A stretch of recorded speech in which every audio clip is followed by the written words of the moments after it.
नमस्कार। Snoop box में आप सबका स्वागत है। प्रधानमंत्री नरेंद्र मोदी का संसद में दिया गया एक बयान तो सबको याद होगा। उन्होंने कांग्रेस को घेरते हुए ये कहा था कि मनरेगा आपकी असफलताओं का स्मारक है। आज जब देश महामारी की चंगुल में फंसा और लाखों मजदूर महानगरों से अपने घरों की ओर पलायन कर रहे हैं, तो सबसे पहली याद मनरेगा को ही मजबूत करने की आई। खैर, अब बात आगे बढ़ी और मई में प्रधानमंत्री मोदी ने पूरे देश को आत्मनिर्भर होने का नारा दिया। इस नारे को धरातल पर उतारने के लिए एक नई योजना पर काम शुरू हुआ है। यह योजना बहुत हद तक मनरेगा से मिलती जुलती है, पर इस योजना के बारे में समझने से पहले हम इसकी पृष्ठभूमि पर एक नज़र डाल लेते हैं।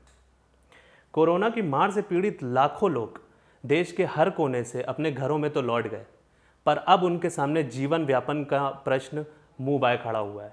3 महीने के कठिन लॉकडाउन के बाद आज उत्तर प्रदेश में करीब 11%, बिहार में लगभग 31% और राजस्थान में करीब 6% बेरोजगारी में बढ़ोतरी हुई है। इन बेरोजगारों को काम पर लगाने के लिए एक नई योजना की शुरुआत उत्तर प्रदेश से हुई है।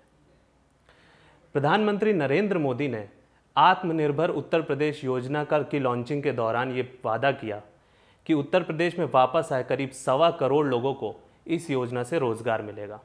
अब वापस उसी बयान पर आ जाते हैं जो प्रधानमंत्री मोदी ने संसद में दिया था। उन्होंने बड़ी आसानी से ग्रामीण भारत से पलायन रोकने वाली एक योजना को असफलता का स्मारक बता दिया। यह हमारे भारतीय तंत्र की विफलता है कि कई अच्छी योजना यहाँ पर असफल हो गई। अब खुद मोदी जी की ही सरकार की योजनाओं को हम निकालें तो कुछ ऐसी ही चीज़ें उभर कर आती हैं। सबसे पहले बात करते हैं पीएम किसान की। इस योजना में सरकार ने यह वादा किया कि हर किसान परिवार को 6,000 रुपये की मदद साल में 3 बराबर किश्तों में दी जाएगी। अब 2019 में द वायर की ओर से एक आरटीआई में ये पता चला कि भारत में 75% परिवार ऐसे हैं जिनको उनकी तीनों किश्तें नहीं मिली। अगला नाम इस लिस्ट में प्रधानमंत्री जन धन योजना का है।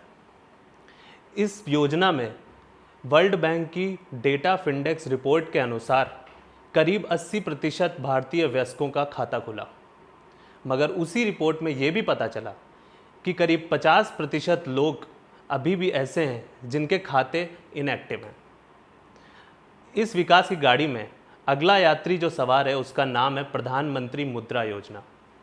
ये योजना भारत में स्टार्टअप को चलाने की सबसे बड़ी कोशिश थी, जबकि हकीकत यह है कि इस योजना में प्रति यूनिट दिए गई औसत राशि 45,000 रुपये है।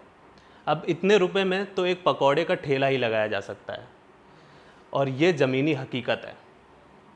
आखिर में बात करते हैं नमामि गंगे के बारे में, जो बीजेपी सरकार की कुछ सबसे महत्वाकांक्षी योजनाओं में से एक है। वादों का सिलसिला जारी रखते हुए सरकार ने ये कहा कि इस योजना से दिसंबर 2020 तक हमारी गंगा नदी प्रदूषण मुक्त हो जाएगी।